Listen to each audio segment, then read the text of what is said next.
Hi, everyone. Welcome to the Innovative Development and Design session here at Buildable Backyards Real Estate Summit. Again, my name is Sherry Taylor. I'm the asset manager with Durham Community Land Trustees and one of your hosts for this summit. We have some great panelists today who are going to share their experience and expertise around design, development, construction. And so with us today is Yanitza Bronger. She's an architect and principal and director of housing with Moody Nolan. Bryce Janner, he's one of the executive directors of Haven Ventures, and Winona Satcher, the CEO of Maker Studio. We thank all of you for joining us and volunteering your time today. So without further ado, Winona, please take away. All right. Well, thank you. Happy to be here. Sherry's been a long time, so it's good to see you again. And of course, it's been a few years since we haven't been back to Durham, so looking forward to getting back there soon.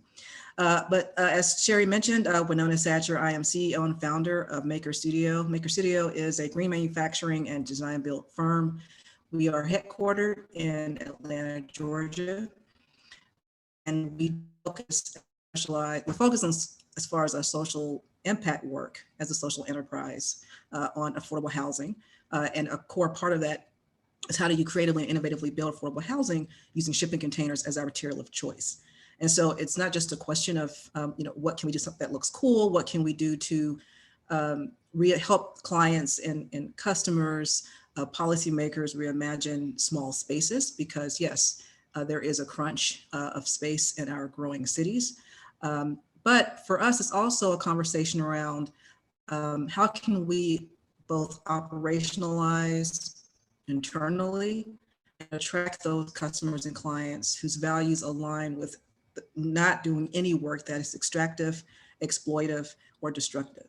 And so the opportunity for us using shipping containers as our material of choice really is a conversation around this notion of a circular economy and how not just to recycle existing materials, but how to remanufacture existing materials so that you have an opportunity to scale locally, to build locally, and again, to use and create more value in existing materials. And so, yes, we do build ADUs for the purposes of this conversation. And I have a couple of slides highlighting a couple of our ADU projects, but we also, well, let me back up. We really view housing, not just the home, the structure, but housing as an ecosystem. Professionally, we are landscape architects and city planners, builders, real estate finance, asset managers. And so we look at everything from not just the environment, but the context with where you build, how you build, for whom you build, who helps you build, so that you can create a more equitable and just future for those that are considered voiceless, but actually do have a voice.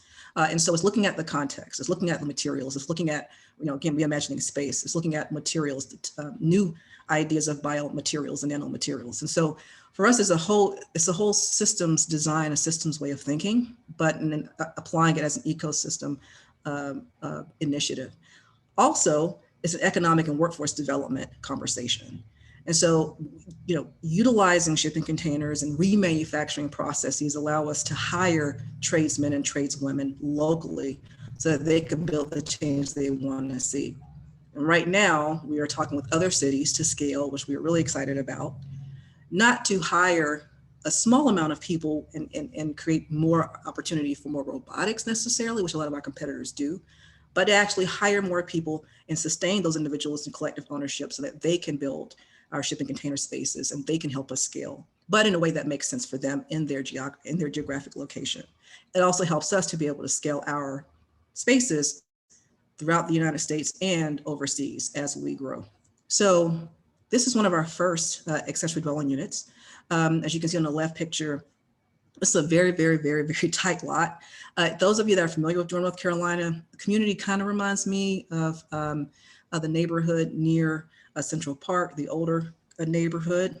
And so these homes, back in the early 90s, you could have bought them for 40, 50,000, are now worth, $500,000. The lots, empty lots are worth $500,000. And so the myth has been that you can't build affordable housing in wealthier communities? Well, conventional construction is probably difficult to make the numbers work. But for us, we can, because we built with modular construction as our strategy. Now, I don't know how, we're still trying to figure out how we even were able to fit one of our 40-foot shipping container pods in this space. But our clients wanted an ADU. Actually, they wanted an Airbnb live work unit. And when they told us our budget, I realized that they actually were building an ADU. And so it wasn't something that I forced in a way or suggested that they build affordable housing. It was let's learn about what they want and how do we then have a backyard approach to applying an affordable lens to what they were wanting. And so we ended up with our design build team building this shipping container, 1-bedroom, 1-bathroom home. A lot of the materials that we use are recycled materials, not just the container itself, but recycled materials. And we actually recently did an energy audit with actually SEM in Raleigh to look at our energy cost savings, not just because it's a small space, but because of the shipping container. With the ever increasing storms that we're having, climate change, that's a big part of this ecosystem that I was talking about earlier. Building for those kinds of storms, and her shipping containers are perfect for that. And so thinking again through all these different lenses is critical to creating equitable communities, and affordable housing happens to be in housing affordability, what we are invested in. We also, from a business standpoint, because of the materials that we use, because of how we build and for whom we build, we really focus on aligning with the United Nations Sustainable Goals, specifically goals 11, 12, 9, and 8. And so it's really important for us to think about our work and how we design, build, and finance affordable housing and work with those partners to look at this system as a system that creates more sustainability. Again, not just how you build, but for whom you build and who helps you build. So this was actually one of our first ADUs, and really excited about this project. The clients were super excited. They didn't know how it was going to look, but we got a lot of interest from other neighbors coming, taking pictures, but it worked out very well. The budget for this is a 1-bedroom, 1-bathroom home, 320 square foot unit, was 56, well, it started out as $56,000. Of course, when you work with clients, they get excited, so they start customizing things, and so the budget kind of started going up a little bit. But this was what we could do in a very, very, very tight urban lot that happens to be alley loaded in a community that's not affordable from conventional standards. So these are just some exterior shots, and there's some exterior shots as well of us working on site. Typical urban backyard space. This is the second project and final project I just wanted to show. This was the first live work unit that we did. This actually is a 20-foot unit, it's 160 square feet. And this unit we crowdfunded using I Fund Women, which is an amazing crowdfunding campaign platform for women-owned businesses like Maker Studio. And as you can see, we use this really as a marketing space, but it's built for a live work unit just to show, you know, how can this fit again in an urban lot. And I mentioned context is critical to this ecosystem way of thinking, right? And so if you look at this, some of these pictures on the right, top right, you'll notice there's an apartment building. It's a little different than the last ADU. All of that matters. You know, what is the context of how you build and where you build and what you build, and who are you attracted to help you build it? Again, focusing on our neighbors, focusing on those individuals that potentially could be gentrified in a very negative light, are those individuals that we build for, but also help us build. So our tradesmen and women come from the communities that we build so that they make the change that they want to see. But here are some photos of the shipping container that we did. Again, this is 160 square feet, more of like a studio unit, but we raised $20,000, built this in 22 days with that $20,000. A lot of reused materials, the the red space window frame that you see there actually is a burglar bar. And we worked with our welder, who's a woman, which I absolutely am so excited about, helped us to reimagine using materials, again, that are often found in urban environments as part of the structural aesthetic of shipping container spaces. These are just some examples of shipping container work. We get a lot of questions about, you know, how viable are shipping containers. We've gotten a lot of excitement about them. And again, we don't just do housing, given that's our impact space. We also build civic spaces and commercial spaces as well. In fact, in this unit, we reprototyped it as a breast cancer clinic, mobile breast cancer clinic during COVID. So very versatile, very exciting work, and especially around ADUs, a great option. Not the only one, we need everybody at the table. And so I'm excited to hear from our other panelists, but this is an option. I would love to answer any questions that you might have about shipping container work, modular construction, and just, the feedback that we've gotten so far from what we have done. So passing it along to our next speaker, and I am going to stop sharing the screen. Okay, there we go. Thanks, Winona. I think I am next. Let me get my screen shared up here.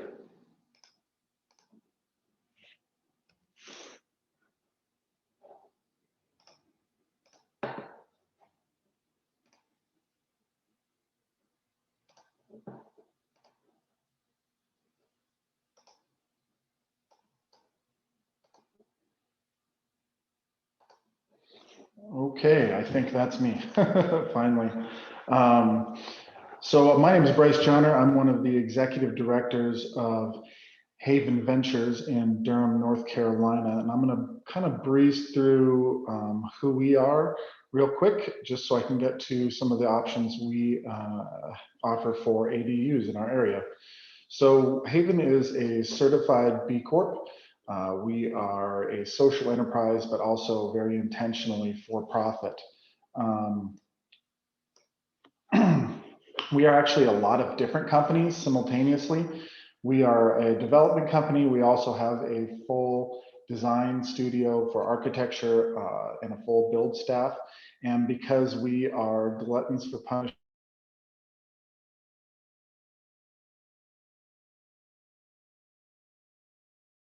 and our company really exists to work for individual welfare, but also community resilience. And we do that through our built environment. And we do try to offer a lot of variety of housing solutions. We try to be very innovative with the type of materials we use.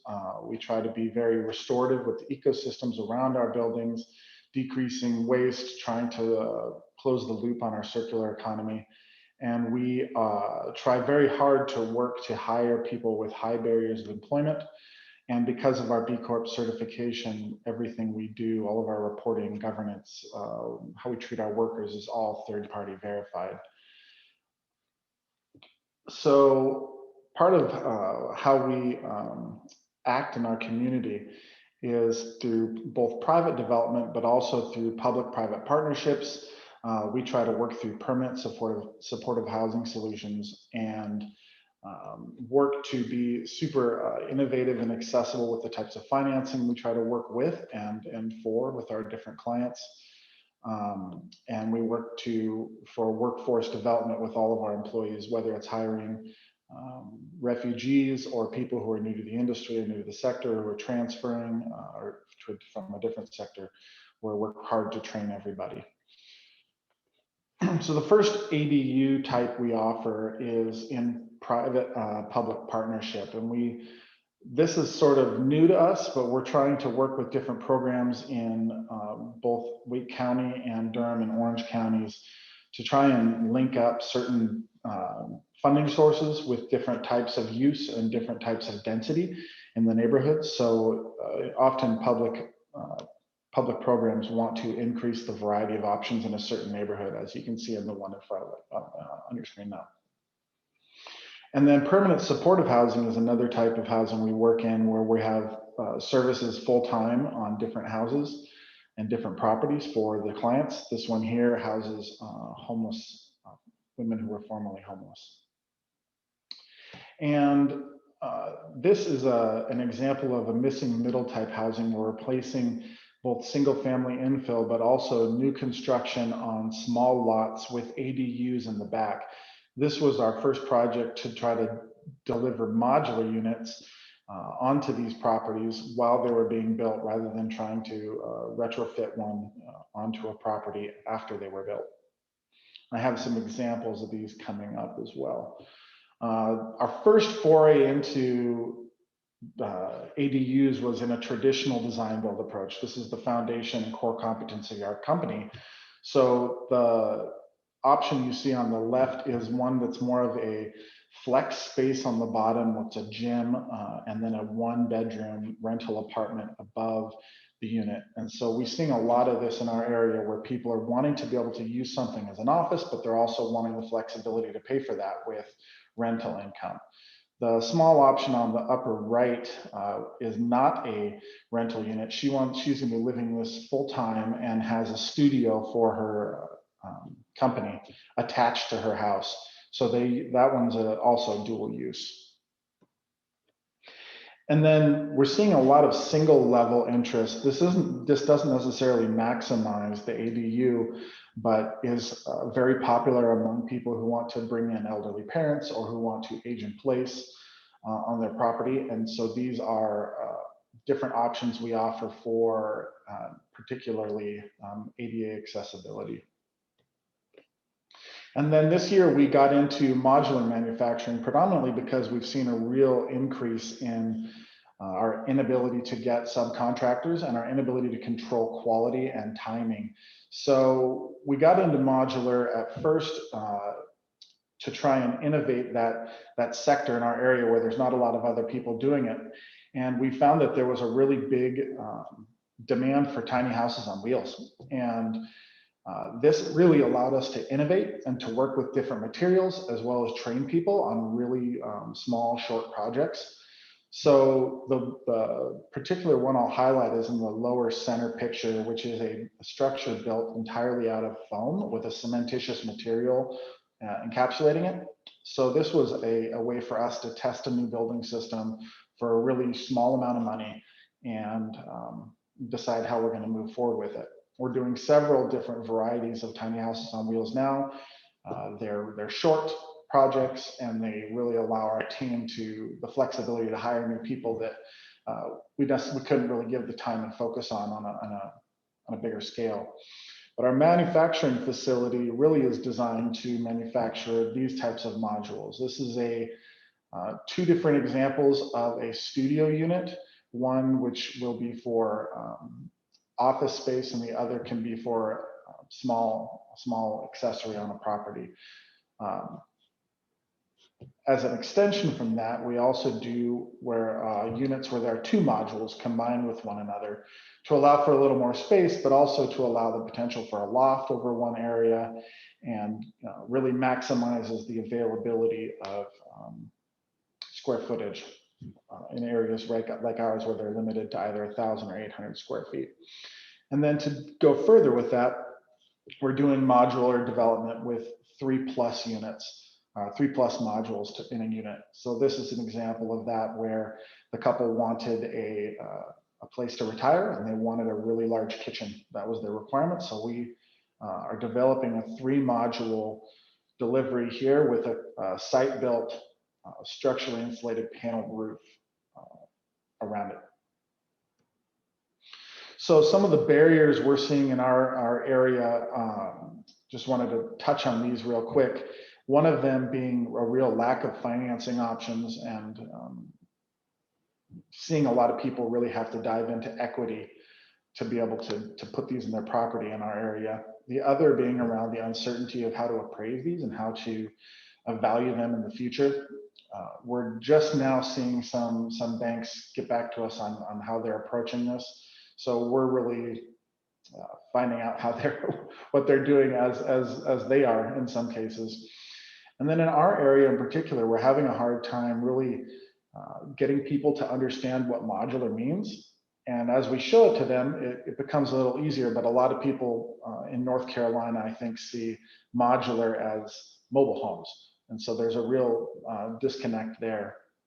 The other being a lot of access to sites, especially because in our area, there's a lot of old, tight, dense communities. And a lot of people who would want an ADU have an inability to access their site through either the yard or through an overhead crane for modular. So we're having to do a lot of infill type design build, which for a lot of people is a little bit more of a headache than the quick modular delivery solution. And the last barrier we see is really entitlements, and that's really just working with the city to figure out how they can allow us to put different types of solutions on lands around Durham and around our area here. So that is, I'm trying to be quick there, but now I guess I will stop sharing and pass off.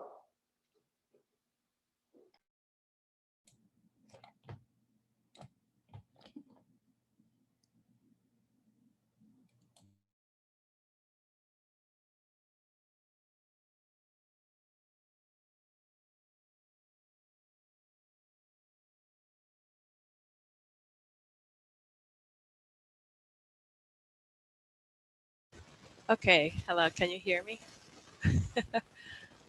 Good. Thank you for your patience.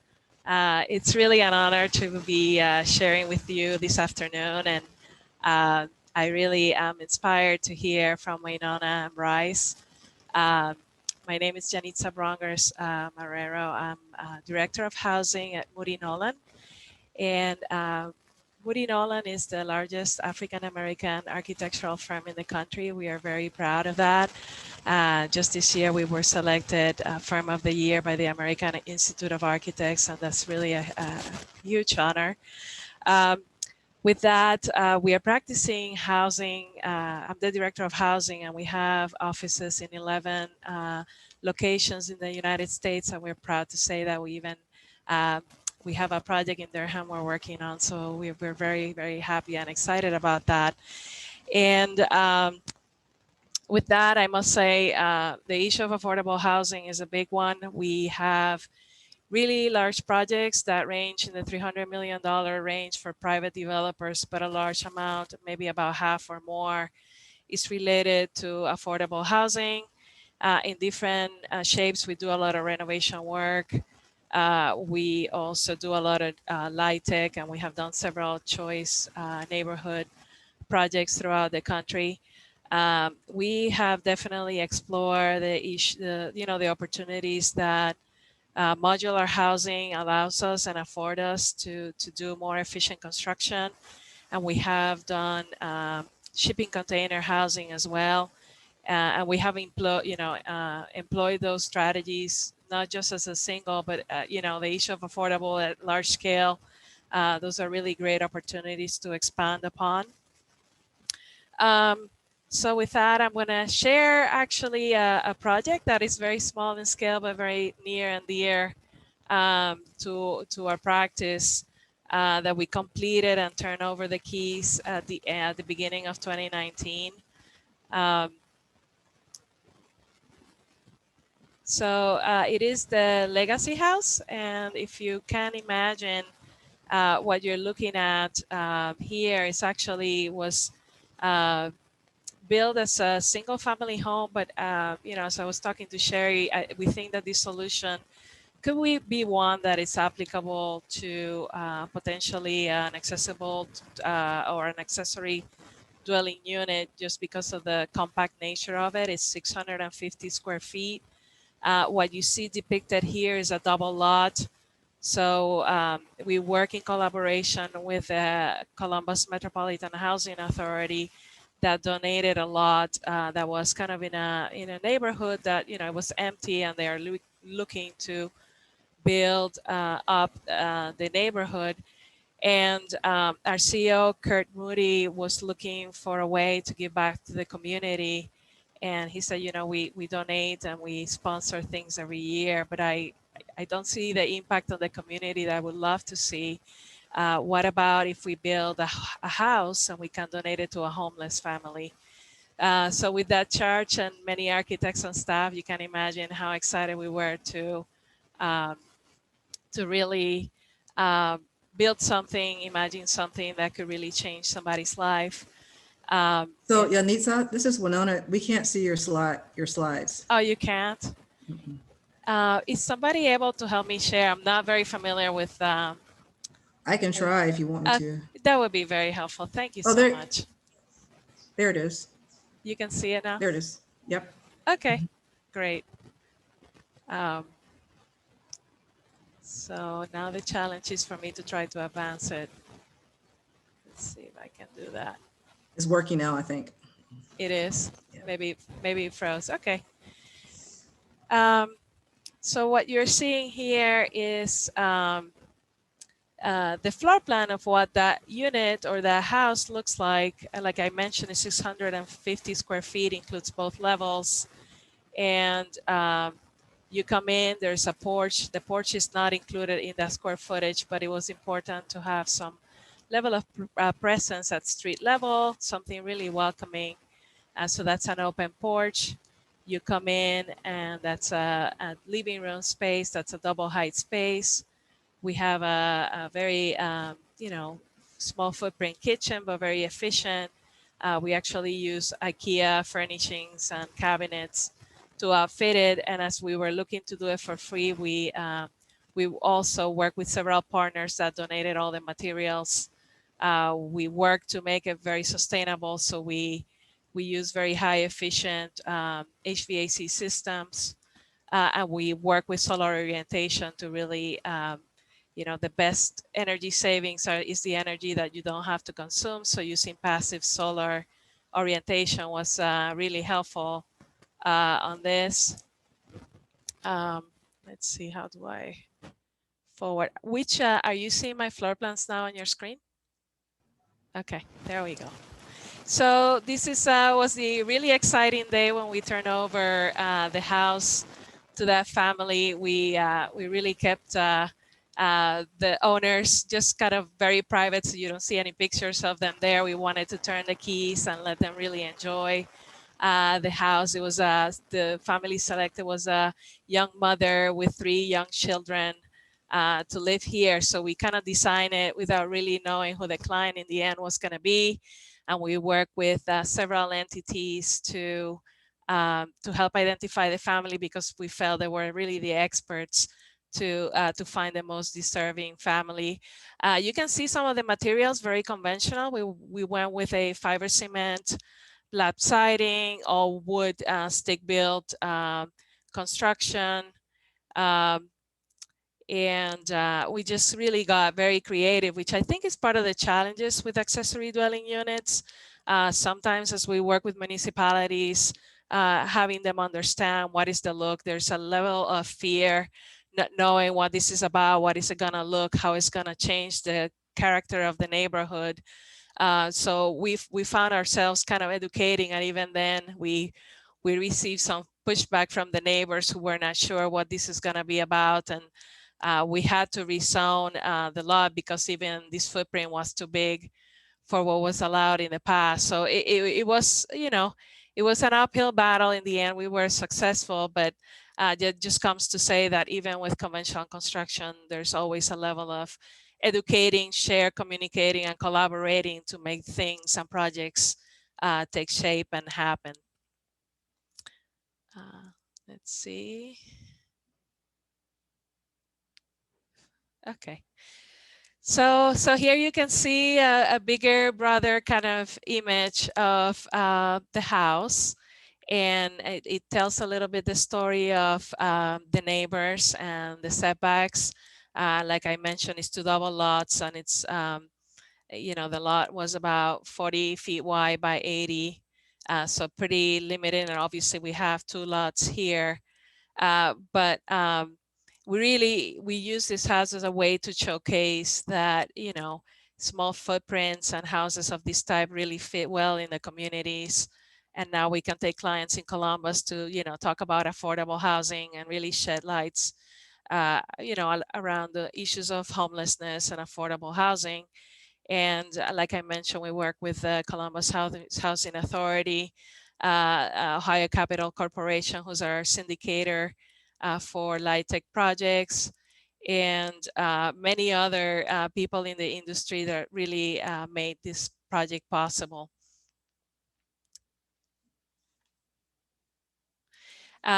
Here you can see how exciting this house is. When we were designing the project, we always felt we have to design it like all of us in the office want to live in this house. So we made it the best we could make it with the resources that we could have. We can imagine that this house could be, it has a lot of angles it has potential if we're going to scale it up or make it modular, that we could simplify some of the things. But again, it's like the Model T, you go through the different iterations of streamlining what things look like. And if we have to do it again, we probably revisit some different ideas. But again, we really wanted to make it the best possible, and our staff was really so engaged that we furnished it to the last, spoon and forks, and everything was really a labor of love from our staff to just turn in the keys and be ready. We even kind of fill in the refrigerator. Really, really exciting time for us as professionals to really, you know, move forward and be inspired to continue working on the cause of affordable housing and so many deserving families that are struggling with finding a place to call home. Let's see.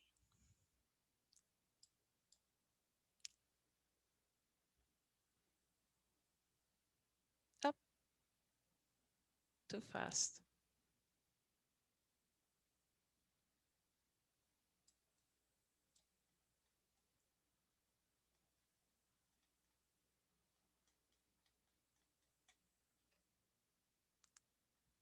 I think that about generally wraps the content of what I wanted to share. But again, I completely agree with many of the points that Bryce shared, and kind of, again, currently working on a project.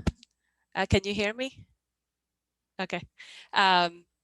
Yeah, we're doing a competition now to design a similar lot here in Columbus. We have invited other architects, and we're looking to build a affordable housing project in collaboration with the city of Columbus and the land bank to build a house for $170,000, which seems like a lot of money, but we're really, as you all probably are, struggling with cost of wood, and labor shortage is still a pretty big hurdle to overcome to design something like that. And as I mentioned, the legacy house, we as Moody Nolan are looking to build a legacy house on every market where we have an office. So we have 11 offices. The next location will be Nashville. And on that house, we're actually getting a little bit smarter and learning more. But one of the things that we're looking to do is to build it in collaboration with the land bank, so that this asset that is built now can be preserved as to an affordable home for future generations to enjoy. So again, we continue to explore that puzzle, and I'm very, very excited to be part of the conversation this afternoon. Thank you. Thank you so much, and excuse my poor driving of your presentation at the end. But we are truly inspired by all of our panelists, from shipping containers to modular to making a smaller footprint home that's affordable, and even going to the last mile and putting food in someone's refrigerator. That's huge. That's huge. So now I just want to give you all a few minutes to chat before we get to the Q&A portion of this session. All of you mentioned a lot that was great, but the things that stuck out to me was making sure it's super local and sustainable, and also the circular economy. I think those are things that people don't normally think about when they talk about affordable housing. I know we are as practitioners, but it doesn't come to the top of mind. But they're like, just give me a unit. I don't care what it is. So I'd love for you to, somewhat expand on what that really means in your market, like how that type of sustainable building and thinking about housing as an ecosystem is working in Atlanta and Durham and Ohio. Well, that's a good question, Sherry, and I guess I can start. I mean, the bad thing, but the good news is bad news, but the good news is that housing crisis is global and national, which means that these solutions are highly scalable, and that's part of the ecosystem I had mentioned earlier. But with regard to our work at Maker Studio, not just using shipping containers and remanufacturing and recycling materials, is also about, and of course, working locally and hiring locally. It's also about healthy housing. And in the past, you've heard healthy housing more relating to just having affordable housing. But for us, it really is building housing with healthy materials, with materials that impact everyone's lives and stakeholders' lives and residents' lives in a very powerful and meaningful, positive, meaningful way. And I've noticed lately that there is a growing trend, and I think more of a sustainable trend, in looking specifically at the materials with which we build and looking at the healthy material. I mean, do these materials cause asthma? Do they not? Are these materials great for the environment? Are they extractive? We are not into extraction as far as the supply chain of materials as much as possible. How can we lessen our carbon footprint for how we build? So we can build more off-site than on-site. That also helps that as well. So for us, it really is looking at the kind of materials that we're building with. How are we recycling, upcycling those materials? And how do we then knowledge share how to put all of those components together so that other entrepreneurs who are either in design and construction or who might want a small space as a small affordable space as a small business who could provide a community service, maybe they want to learn how to build their own spaces. And so it really is about making sure and arming local citizens and stakeholders how to build their own spaces in a very innovative but affordable way, at least for Maker Studio. I think there's a few different ways we approach the issue of sustainability as well as circularity at Haven. I think at the beginning, it's that the demand is starting to finally catch up a little bit as millennials are wanting to become homeowners. We're starting to see people actually pull us in that direction, which is great. But on the other side, most of the people who want ADUs have a lot of equity and don't even know what's really available in the market. So we have to push it on them. In a lot of ways, we sometimes tell them, and honestly, sometimes we don't. And the real issue is how do we pay for it? And at Haven, I guess our solution is we'll take a smaller salary or take a smaller cut of the profits if we have to make sure that the things we're putting out there are things that we can really back and stand behind. And then as a team, because we're hiring a lot of people who are fresh to the industry, we can really train them how to save more wood or how to save products that they might just really easily dump into the trash bin, and think a little better about recycling, because really it's not, I would say the thing that's the most wasteful on our sites is not the material itself, it's all the just packaging that comes with it. And most people don't care, and they'll just throw it out because it's easy and quick. So I think we've had to think hard about our customers, but also what we're designing, but also how our team is actually building and what we're doing with it. And honestly, there's just not a lot of other people setting an example so that we can even know what to do. So a lot of times we have to front the bill ourselves and just make our own path. And honestly, we're happy to do it. Yeah, I agree with all of you. I think, in my experience, whenever I talk about accessible dwelling units, I think my opinion is that we must talk about sustainability first if we really want to sell this idea to cities and municipalities, because one of the things that ADUs will afford us is you are more efficient in the amount of utilities that you require to feed that unit. You're not building new sewers, you're not adding extension of power grid. You can use the electric grid and the gas supply and all the things that you have already locally. So you're infilling and you're building more sustainable into the future. So I think that to me is one of the larger kind of sustainability stories about ADU, and I think that is a huge selling point. I think the other piece that I look at when I look at ADUs is that because of the nature that is part of the definition of an ADU. You have a smaller footprint, lesser amount of space that you have to condition. You know, if you want to plan that unit to expand with photovoltaics that power your whole entire unit without using the power grid, I mean, that's really an amazing opportunity that you can provide for people that may not have the resources to pay expensive bills every month. And just for anybody, right? It's the right thing to do for the environment.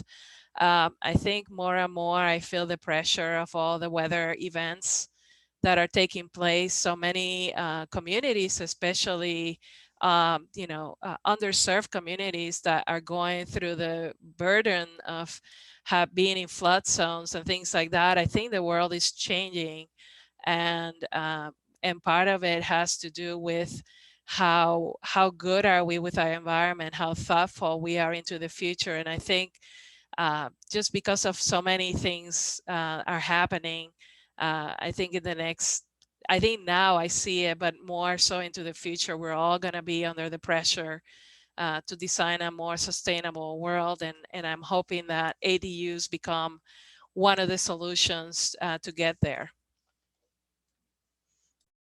Absolutely.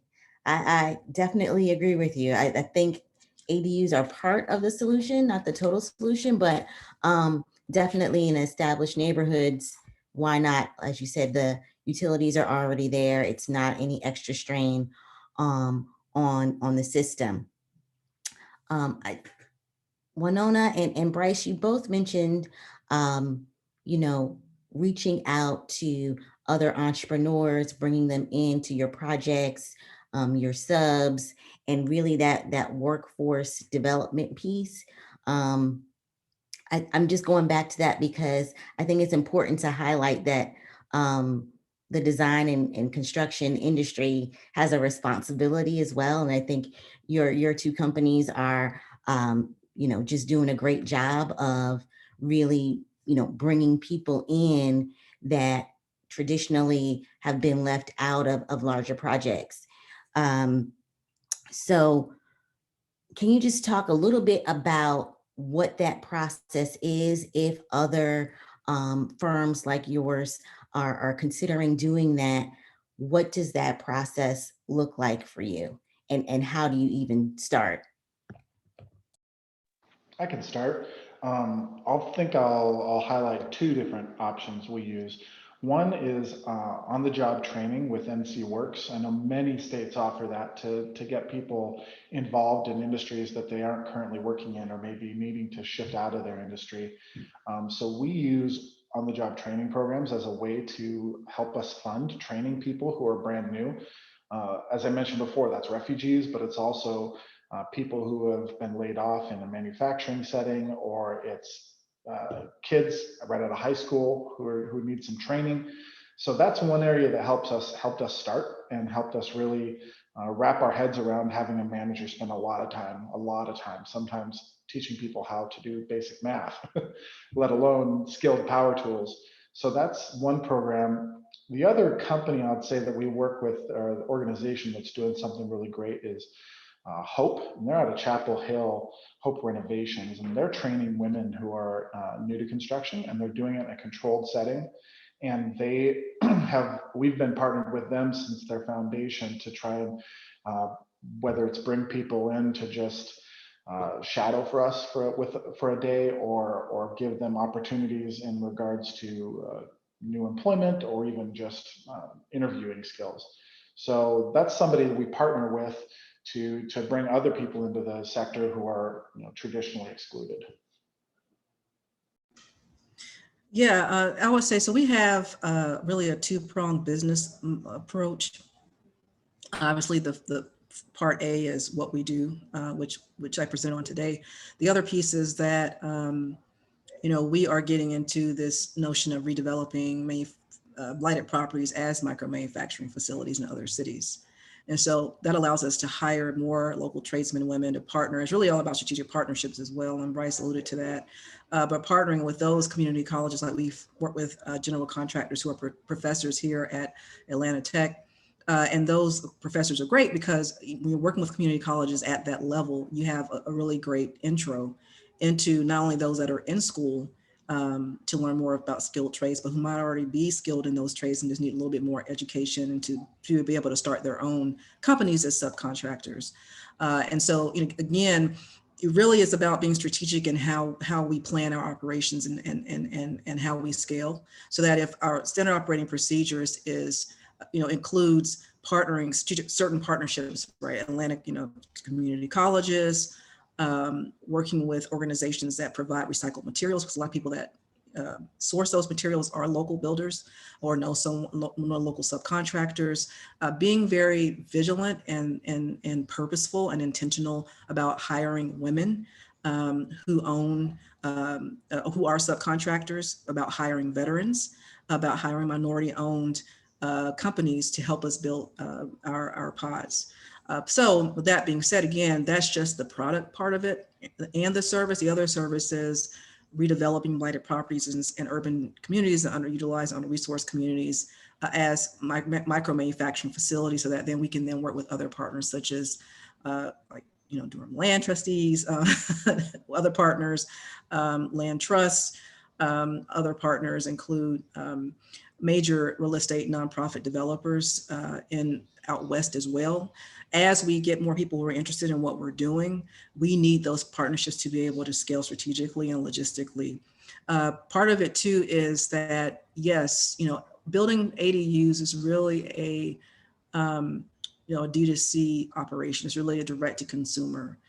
For Maker Studio, as a for-profit, even though we are a social enterprise, it's important to continue to gain revenue, to build an income stream. And so we are looking to continue to do the direct to consumer, provide ADUs and direct to consumer products and services, but we're also transitioning to more of a B2B, so larger customers that we can use their logistics to be able to get our products out, our affordable housing, our ADU pods out there. So yeah, we use a lot of different arms. It's a very deep and intentional process to make sure that we hire locally and that we source local materials as well, and that we recycle those materials. So really keep that circular component going so that we can get as much value of a product that typically would be in end of life to now not being end of life, and using those products in the long term.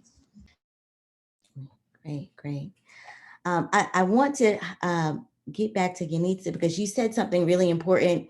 Working for a land trust, I'm always excited when homes are permanently affordable. Love all affordable housing, but permanently affordable housing gets me really excited. So I'm glad all of the homes in the Legacy Project will do that. Can you tell us about the reaction of the neighborhood, of the city, to that house and to the idea of permanent affordability? Because I think that's really important. Yeah, yes, thank you. There's been such a welcoming effect, I think, as part of the Legacy House. There was a lot of press and a lot of news coverage. So it really came as a very welcoming initiative from the city's part. As a result, actually, the city has taken this neighborhood and has put a lot of focus on it. Our firm actually continued to develop a catalog of houses that are in that small footprint as an initiative, as an idea of what can be. But our mayor really has a strong push to deal with affordable housing in the city. There's a major initiative to help fund projects that set aside affordable housing units, for the city. There's a lot of support to the land bank right now to continue developing. And as I mentioned, there's a Columbus Next Home 2021, which is a design competition that looks to build another affordable housing. And the city of Columbus is very much behind, sponsoring that initiative.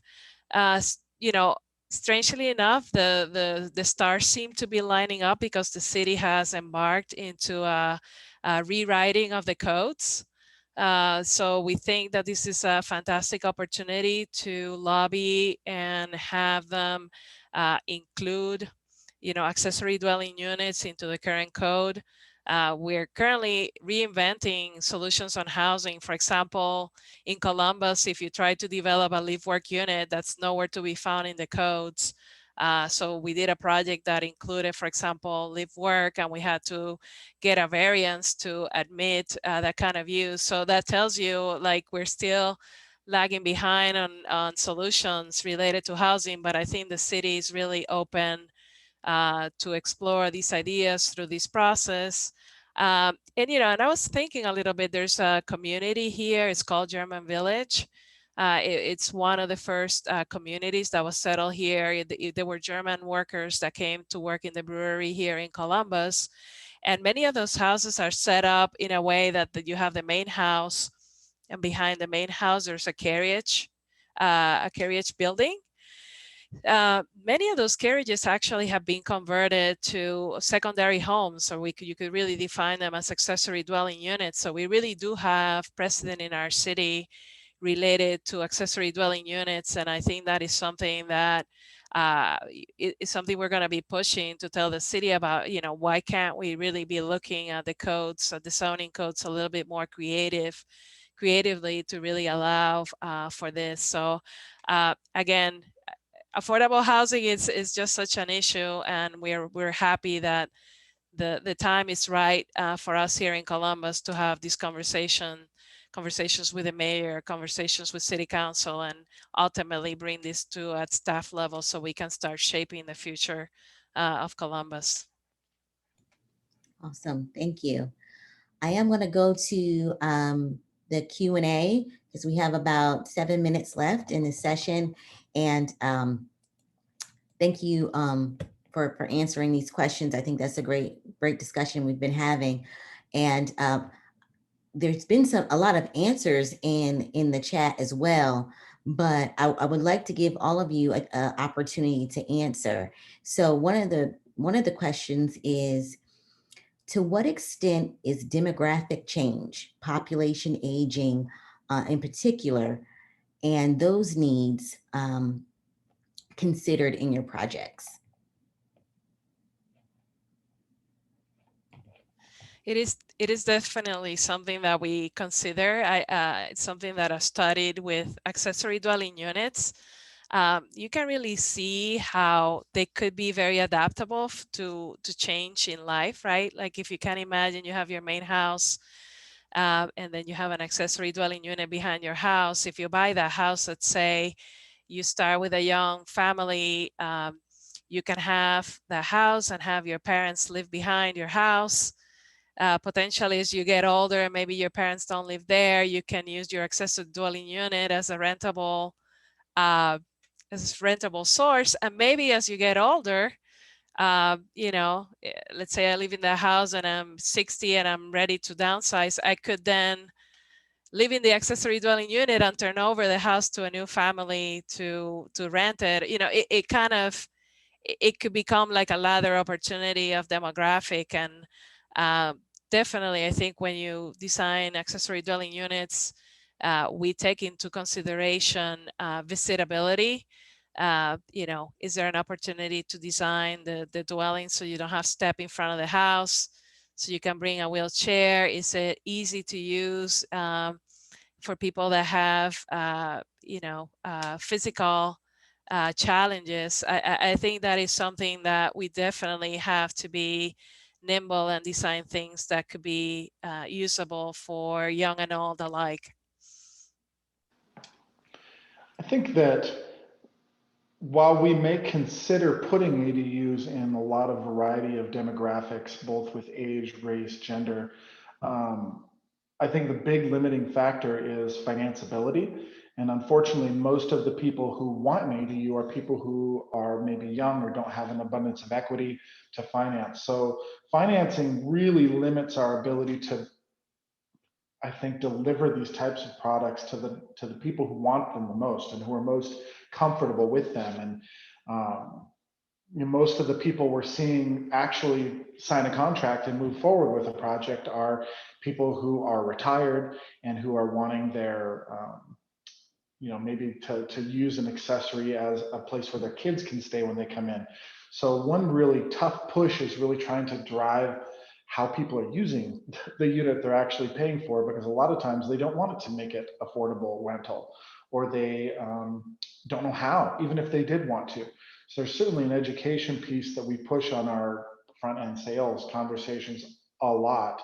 But really the ability to deliver to the variety of people we want to is limited to their ability to pay for it.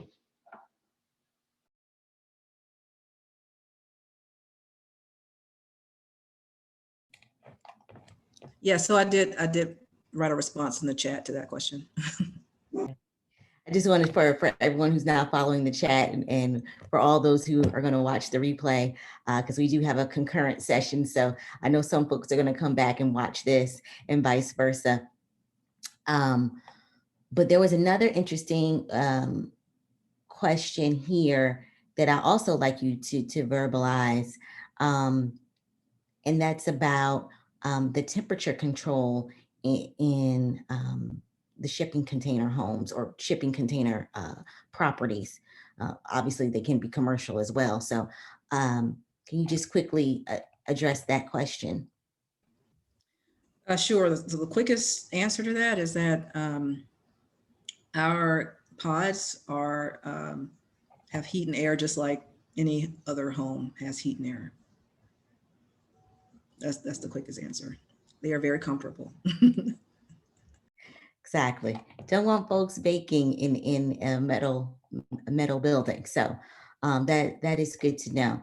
I think we've addressed all of the questions in the chat. There is one that was for Bryce, and I'd like you to verbalize that as well.